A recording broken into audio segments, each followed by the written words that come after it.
Before the rise of Dahomey, before the Fulani Jihad reshaped the region, before European traders stepped onto West African coasts, a powerful empire ruled the savannas and forests with unmatched discipline, thunderous cavalry, and a political system far ahead of its time. This was the Oyo Empire, the greatest military power in Yoruba history. For the next few minutes, journey with us into the origins, rise, power, and collapse of one of Africa's most strategic and feared empires. And if you love African history brought to life, make sure you subscribe to the channel. Your support helps us create more stories like this. The origins of the Oyo Empire begin with a legendary figure, Oranmiyan. Oranmiyan was a prince of Ile-Ife, the spiritual cradle of the Yoruba people. He was said to be the son or grandson of Oduduwa himself. A warrior of unmatched ambition, Oranmiyan traveled across kingdoms, gaining followers, allies, and power. Eventually, he settled northward and founded Oyo Ile, the first capital of what would become a vast empire. But Oyo's early years were not peaceful. The powerful Nupe people, skilled in warfare, attacked Oyo and forced the early Yoruba kings to flee south. Many kingdoms would have collapsed, but the Oyo people did something extraordinary. They rebuilt, they reorganized, they prepared for revenge. This moment of defeat forged the empire that would one day dominate West Africa. When Oyo returned to power, they introduced something no other Yoruba kingdom had mastered: the cavalry. Their new capital's position on the northern savannah made horse riding possible, and Oyo transformed this advantage into a military revolution. The Oyo cavalry became one of the most feared forces in Africa. Warriors rode with long spears and iron swords. Archers fired from horseback. Units moved fast, striking before enemies could react. They covered impossible distances in short times. This cavalry broke enemy lines, scattered armies, and crushed rebellion after rebellion.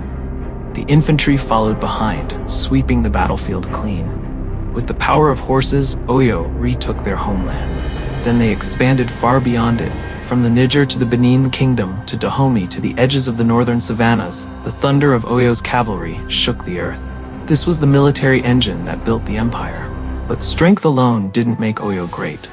The empire had one of the most advanced political systems in pre-colonial Africa. At the top sat the Alafin, the emperor of Oyo. He ruled from a massive palace in Oyo Ile, so large that travelers described it as a town on its own. Yet the Alafin was not a dictator. He was balanced by the Oyo Messi, a powerful council of 7 chiefs led by the Basharoon. The Oyo Messi could advise the king, challenge the king, and even remove the king. Below them, thousands of administrators managed the empire. Provincial governors, generals, tax collectors, judges, priests, messengers. This system created checks and balances long before modern democracies existed. It kept Oyo stable for centuries, even during periods of military expansion. If you're enjoying this journey into African history, consider subscribing for more episodes. Your subscription helps the channel grow and helps us bring more stories like this to life. Oyo was more than a military machine. It was a cultural powerhouse. The empire controlled major trade routes connecting the Niger River, the Yoruba forests, the Dahomey region, the northern savannas. Through these routes flowed kola nuts, leather, iron weapons, cloth, horses, ivory, salt, and enslaved people in later periods. Markets in Oyo Isle attracted traders from across West Africa. Religion shaped society deeply. The empire honored many Orisa, especially Shango, the god of thunder, a symbol of royal authority and justice. Festivals, drumming, poetry, masquerades, and art flourished. Oyo was a world of culture, commerce, spiritual power, and innovation. By the 17th and early 18th centuries, Oyo was unstoppable. It forced kingdoms like Dahomey to pay tribute for decades. Its cavalry roamed far beyond Yoruba lands. Its government kept the empire united. Its wealth grew from trade and diplomacy. Oyo was a superpower, one of the most influential states in West Africa. But as always, power invites new threats. The fall of the Oyo Empire was not sudden.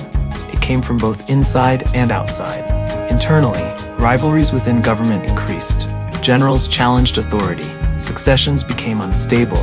Provinces rebelled. Externally, major shocks struck the empire. Dahomey fought back fiercely. Trade routes shifted toward the coast. European firearms changed warfare. Fulani jihadists pushed southward with force.